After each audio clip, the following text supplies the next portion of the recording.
नमस्कार मित्रांनो, बघा तुमच्या समोर एक रासायनिक अभिक्रिया आहे. मग सर्वप्रथम या अभिक्रियेमध्ये काय घडते ते पाहूया. तर बघा, अभिक्रियाकारकांच्या बाजूला म्हणजेच डाव्या बाजूला आपल्याकडे आयर्न ऑक्साईड म्हणजेच हे फेरिक ऑक्साईड आहे, जे या सल्फ्युरिक आम्लासोबत अभिक्रिया करत आहे आणि त्यांच्यामध्ये अभिक्रिया होऊन उत्पादितांच्या बाजूला म्हणजेच उजव्या बाजूला फेरिक सल्फेट आणि पाणी तयार होते. तर मग या व्हिडिओमध्ये आपल्याला हे रासायनिक समीकरण संतुलित करायचे आहे. आपण आधीच्या व्हिडिओमध्ये काही उदाहरणे बघितली आहेत, त्यामुळे मला असे वाटते की तुम्ही स्वतःहून हे समीकरण संतुलित करून बघावे. मग व्हिडिओ थोडा वेळ थांबवा आणि हे समीकरण संतुलित करण्याचा प्रयत्न करा. तर बघा, मी गृहीत धरतो की तुम्ही प्रयत्न केला असेल आणि कदाचित तुम्हाला हे समीकरण संतुलित देखील करता आले असेल. पण जर तुम्हाला ते यशस्वीपणे संतुलित करता आलं नसेल तर त्यामागचं एक कारण असं असू शकते की या सल्फेट गटाने तुम्हाला खूप गोंधळून टाकले असेल, बरोबर ना? मग या समीकरणामध्ये डाव्या बाजूला इथे हे 4 ऑक्सिजन अणू आहेत, तसेच इथे ऑक्सिजनचे 3 अणू आहेत. म्हणजे डाव्या बाजूला ऑक्सिजनचे एकूण 7 अणू आहेत. त्यानंतर उजव्या बाजूला बघा, इथे सल्फेट गटात 4 ऑक्सिजन आहेत, पण आपल्याकडे एकूण 3 सल्फेट गट आहेत. म्हणजे इथे एकूण 12 ऑक्सिजनचे अणू आहेत. आणखी एक ऑक्सिजन अणू इथे आहे. हे सगळं खूप खूप गोंधळात टाकणारं वाटतं, बरोबर ना?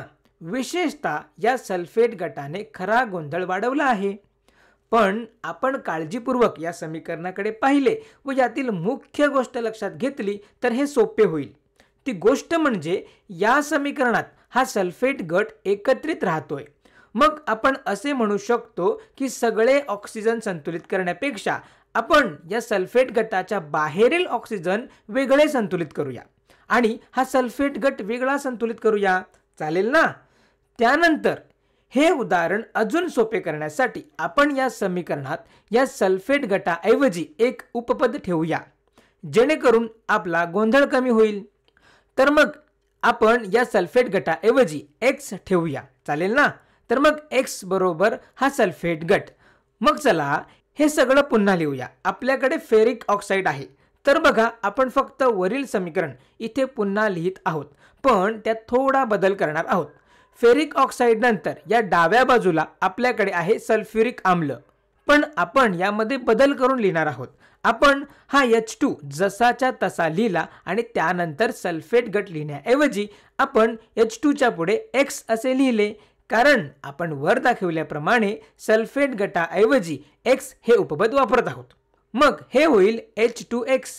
मग यांच्यात अभिक्रिया होऊन तयार होते फेरिक सल्फेट आणि पाणी.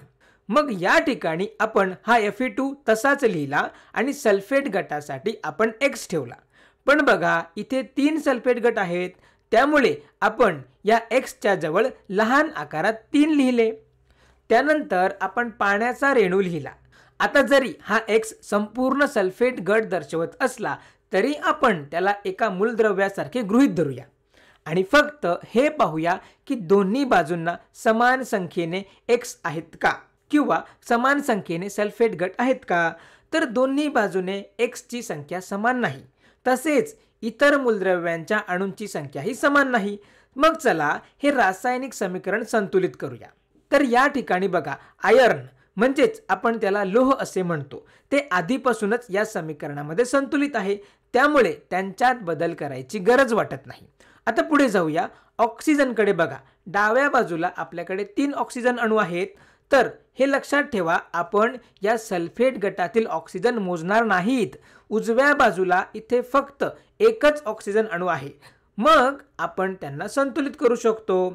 मग या पाण्याच्या रेणूपुढे आपण 3 लिहिले, त्यामुळे आता पाण्याचे 3 रेणू झाले. परिणामी उजव्या बाजूला सुद्धा आपल्याला 3 ऑक्सिजन अणू मिळाले, त्यामुळे त्याचे संतुलन झाले. आता हायड्रोजनकडे लक्ष देऊया.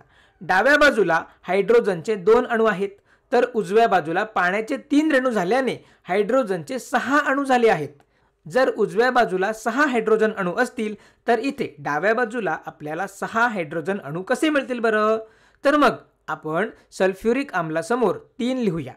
मग या प्रत्येक रेणूमध्ये 2 हायड्रोजन अणू आहेत, त्यामुळे आता डाव्या बाजूलाही हायड्रोजनचे 6 अणू झाले. म्हणजेच हायड्रोजनचे संतुलन झाले. मग आता या समीकरणामध्ये आयर्न, हायड्रोजन व ऑक्सिजन की जे या सल्फेट गटाचे भाग नाही त्यांचे संतुलन झाले आहे. मग आता आपण या सल्फेट गटाकडे म्हणजेच या X कडे पाहूया. डाव्या बाजूला आपल्याकडे इथे 3 रेणू झाल्याने X ची संख्या 3 झाली, म्हणजेच 3 सल्फेट गट झाले. तसेच उजव्या बाजूलाही आपल्याकडे 3च सल्फेट गट आहेत, त्यामुळे सगळं समीकरण हे संतुलित झाले आहे.